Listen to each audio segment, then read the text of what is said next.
चलिए आज उन शक्तियों की बात करते हैं जो असल में हमारी दुनिया को चलाती हैं। हमारी रोजमर्रा की जिंदगी चंते कुछ अनदेखे धागों से बुनी हुई हैं। और ये धागे हैं वो संस्थाएं जो तय करती हैं कि हम व्यापार कैसे करेंगे, सफर कैसे करेंगे, यहाँ तक कि हमारी सेहत और सुरक्षा की गारंटी कौन लेगा। तो चलिए इसी में थोड़ा और गहरा उतरते हैं। ये अक्षर यूएन, डब्ल्यूएचओ, आईएसआरओ, फीफा, ये सिर्फ कुछ लेटर्स नहीं है ना।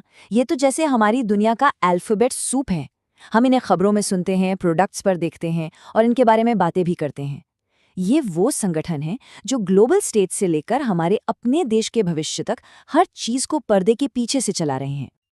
तो सबसे बड़ा सवाल यही उठता है कि आखिर ये संस्थाएं बनी कैसे, इनकी शुरुआत कहाँ से हुई, और सबसे जरूरी बात, ये हमारी जिंदगी पर, हमारी दुनिया पर इतना गहरा असर डालती कैसे हैं। चलिए आज इसी कहानी को परत दर परत समझते हैं, इनके जन्म से लेकर आज तक के सफर की कहानी। हमारी कहानी की शुरुआत होती है इतिहास के एक बहुत ही मुश्किल दौर से। दूसरे विश्व युद्ध ने दुनिया को तबाह कर दिया था और एक बहुत बड़ा सबक सिखाया कि अगर भविष्य में ऐसी बर्बादी से बचना है तो शांति और सहयोग के लिए नए ग्लोबल स्ट्रक्चर बनाने ही पड़ेंगे। ये देखना सच में कमाल का है कि 1940 के दशक में कितनी तेजी से ये सब हुआ। 1944 में जंग से बर्बाद अर्थव्यवस्थाओं को फिर से खड़ा करने के लिए वर्ल्ड बैंक बना। ठीक एक साल बाद 1945 में शांति बनाए रखने के लिए यूनाइटेड नेशंस और फाइनेंशियल स्थिरता के लिए आईएमएफ की स्थापना हुई। फिर 1948 में दुनिया की सेहत के लिए डब्ल्यूएचओ और 1949 में सबकी सुरक्षा के लिए नाटो बना। मतलब एक ग्लोबल संकट का ये ग्लोबल जवाब था। अच्छा, आईएमएफ और वर्ल्ड बैंक को लेकर अक्सर लोगों में कंफ्यूजन होता है क्योंकि दोनों ही वॉशिंगटन डीसी में हैं और लगभग एक ही समय पर बने। तो इसे आसान बनाते हैं। आईएमएफ को दुनिया का फाइनेंशियल फायर फाइटर समझिए, जो आर्थिक संकट की आग बुझाता है, और वर्ल्ड बैंक को एक डेवलपमेंट आर्किटेक्ट की तरह, जो विकासशील देशों में गरीबी कम करने और लंबे समय के विकास का नक्शा बनाता है। और फिर एक शहर है जो इन सब का सेंटर बन गया, जिनेवा, स्विट्जरलैंड। क्योंकि हमेशा न्यूट्रल रहा, इसलिए वो ग्लोबल गवर्नेंस का एक बड़ा हब बन गया। यहाँ रेड क्रॉस जैसी पुरानी संस्था से लेकर डब्ल्यूएचओ, आईओएम और डब्ल्यूटीओ तक दुनिया की कुछ सबसे जरूरी संस्थाओं का हेडक्वार्टर है। अब कहानी में एक दिलचस्प मोड़ आता है। 1960 और 70 के दशक में एक नई तरह की संस्था सामने आई, वो जो सरकारों ने नहीं बल्कि आम लोगों ने, आम नागरिकों ने बनाई थी। चलिए देखते हैं ये कैसे हुआ। उस दौर में मानवाधिकार और पर्यावरण को लेकर ग्लोबल जागृति आई। लोगों को ये महसूस होने लगा कि दुनिया की हर समस्या के लिए सिर्फ सरकारों पर निर्भर नहीं रह सकते, उन्हें खुद अपनी आवाज उठानी होगी, इंसानियत के लिए भी और इस धरती के लिए भी। और इसी जागृति से जन्म हुआ कुछ बहुत ही पावरफुल गैर सरकारी संगठनों का, जिन्हें हम एनजीओज कहते हैं। 1961 में इंसानी हकों के लिए लंदन में एमनेस्टी इंटरनेशनल बना। उसी साल जंगली जानवरों को बचाने के लिए डब्ल्यूडब्ल्यूएफ की स्थापना हुई। और फिर 1971 में पर्यावरण के लिए लड़ने वाली एक जोशीली आवाज के रूप में ग्रीन पीस सामने आया। ये सिटीजन पावर का एक नया दौर था। तो चलिए अब ग्लोबल स्टेज से जरा भारत पर फोकस करते हैं। हर देश को अपनी तरक्की और पहचान के लिए अपनी खुद की मजबूत संस्थाओं की जरूरत होती है। आइए भारत के कुछ ऐसे ही पिलर्स पर नजर डालते हैं। सबसे पहले भारतीय रिजर्व बैंक यानी आरबीआई। इसकी स्थापना 1935 में मुंबई में हुई थी और ये भारत के फाइनेंशियल सिस्टम की रीढ़ की हड्डी है।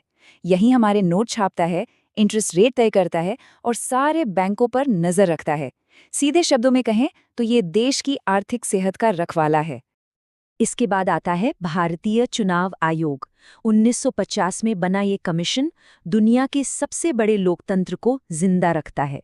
नई दिल्ली से काम करते हुए ये पक्का करता है कि हर एक चुनाव आज़ाद और निष्पक्ष हो, जो हमारे लोकतंत्र की जान है। अब बात विज्ञान की।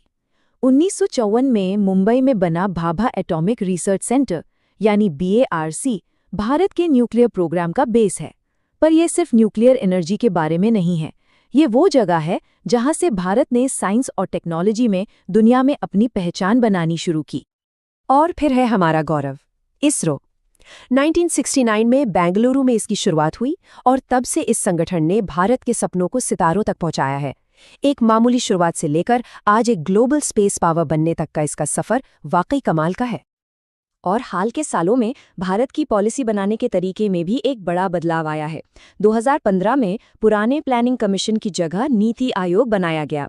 ये सरकार के लिए एक थिंक टैंक की तरह काम करता है, जो भविष्य को देखकर देश के लिए नीतियां बनाने में मदद करता है। चलिए अब कहानी को और आगे बढ़ाते हैं 20वीं सदी के आखिर और 21वीं सदी की शुरुआत में। ये वो दौर है जब ग्लोबलाइजेशन और टेक्नोलॉजी ने हमारी दुनिया को इतना जोड़ दिया जितना पहले कभी नहीं था, और इस जुड़ी हुई दुनिया के लिए नई संस्थाओं की भी जरूरत पड़ी। इस दौर की कुछ बड़ी संस्थाएं हैं। 1993 में बना यूरोपियन यूनियन, जिसने यूरोप को आर्थिक और राजनीतिक तौर पर और करीब ला दिया। 1995 में वर्ल्ड ट्रेड ऑर्गेनाइजेशन बना, जो पूरी दुनिया में व्यापार के नियम तय करता है। और 2002 में आया इंटरनेशनल क्रिमिनल कोड, जो अंतर्राष्ट्रीय स्तर के अपराधों के लिए बना है। और अब हम आते हैं सबसे नए और शायद सबसे ताकतवर चैप्टर पर, डिजिटल क्रांति।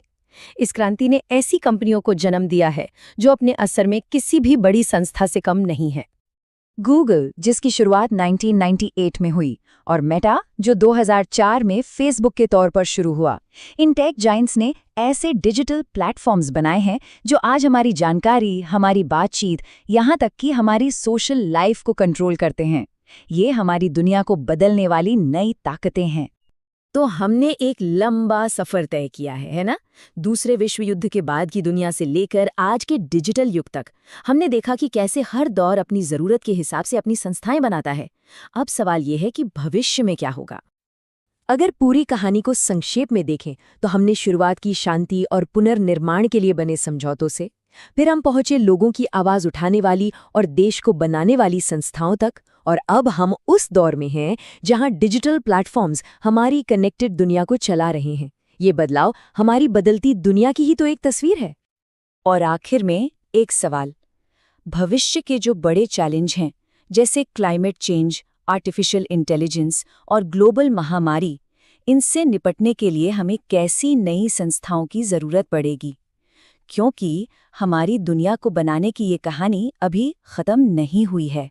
इसका अगला चैप्टर लिखा जाना अभी बाकी है।